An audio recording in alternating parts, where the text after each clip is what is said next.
All right, let's dive into a really fascinating puzzle that sits right at the heart of language. How do we actually assign a formal, logical meaning to the things we say every day? It seems simple on the surface, but as you're about to see, the answer has some pretty surprising twists. So let's get into it. So here's our game plan. We're going to start with a simple puzzle about what meaning even is. Then we'll peek under the hood at the hidden grammar that makes sentences tick.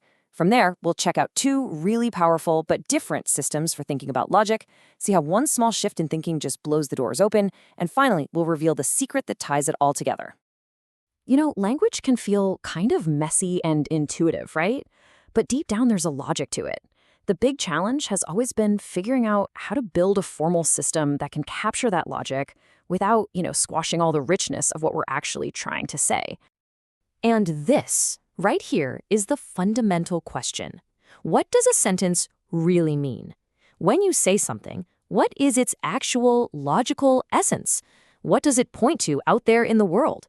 Is it just a fact, or is it something more? This is where our whole journey begins. Okay, check these two sentences out. Snow is white. Yep, that's true. Sharks are fish. Also true. So on some level, they both have the value true. But do they mean the same thing? Of course not. That's ridiculous. One is about the color of frozen precipitation. The other is about marine biology. This right here is the kind of dilemma that classic logic really gets tripped up on. So to even begin to solve this puzzle, we need the right tools. We need to look at language's hidden grammar, that invisible set of rules that lets us build meaningful sentences in the first place. And the biggest rule in the book is this, the principle of categorial compatibility. Now, I know, it sounds super academic, but the idea is actually incredibly simple. Just think of language as a set of puzzle pieces. A noun has a certain shape, a verb has a certain shape, and they have to be compatible. They have to fit together to make a picture that actually makes sense. And here's how it works in practice. It's so simple. You start with a noun phrase, something like the dog. Then you find a verb phrase that's compatible, that fits with it, like barks. You click them together and boom, you get a meaningful, perfect sentence. The dog barks. This principle is the bedrock for building meaning. Okay, so with that structural rule in our back pocket, let's look at the first major attempt to solve our meaning puzzle. This one comes from classical logic, and specifically from the brilliant logician Gottlob Frege. It's an incredibly elegant and powerful system, but it's got one giant limitation. So the absolute core of Frege's system is this axiom. And get this. It says that the meaning of any sentence, is simply its truth value. A sentence isn't really about dogs or snow. It's just a fancy name for the concept of true or the concept of false. That's it. A totally black and white view of the world. Which brings us right back to our original problem, but now with a pretty shocking answer. In this Fresian world, since snow is white is true and sharks are fish is also true, they have the exact same meaning.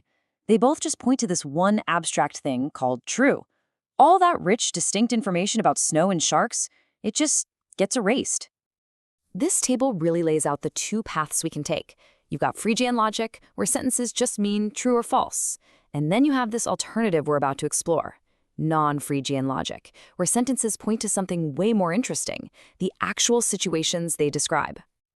And this is where we get to the breakthrough, a totally new way of thinking that says, you know what? Let's throw out that old Fregerian axiom. It gives us a much more intuitive and way more powerful way to think about meaning. It's called, you guessed it, Non-Fregean logic. This is the revolutionary question, the big what if that changes everything. What if the meaning of snow is white isn't just the label true, but is instead the actual situation in the world? Snow having the property of being white. It's a simple shift, but its implications are massive. Now, to make this idea work logically, Non-Fregean logic introduces a new tool. It's the good old equals sign, but here it has a special power. When you say sentence A equals sentence B, you're not just saying they're both true. You're making a much bigger claim.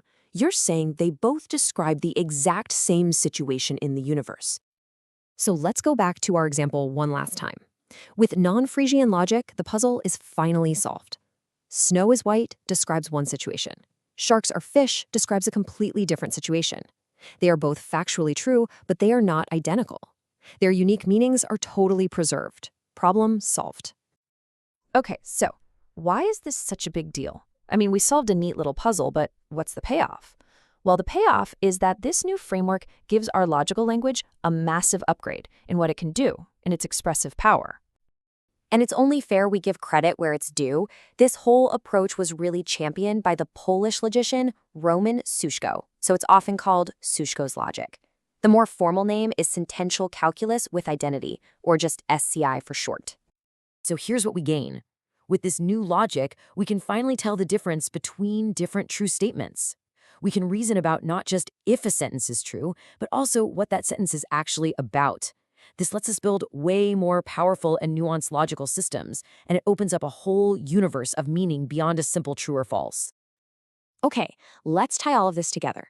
We started with the nitty-gritty of sentence structure, the syntax, and we ended up with this powerful new way to think about meaning, the semantics.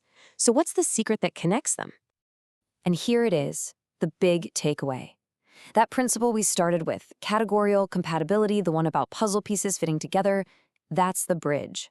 It's the golden thread that ensures the way we structure our language maps directly onto a valid, distinct meaning out there in the world. Structure and meaning aren't separate, they're fundamentally linked.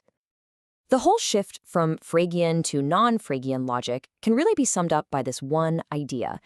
Classical logic was obsessed with just being right or wrong. This new approach reminds us that what really matters is understanding what you're right about, the rich, complex situation your words are trying to capture. And that leaves us with one final thought to chew on. We just saw how a concept as basic as the meaning of a sentence could be totally reimagined to be more powerful and more true to life. So it really makes you wonder, doesn't it? What other fundamental ideas that we just take for granted are sitting there just waiting for a similar breakthrough? Thanks for joining me.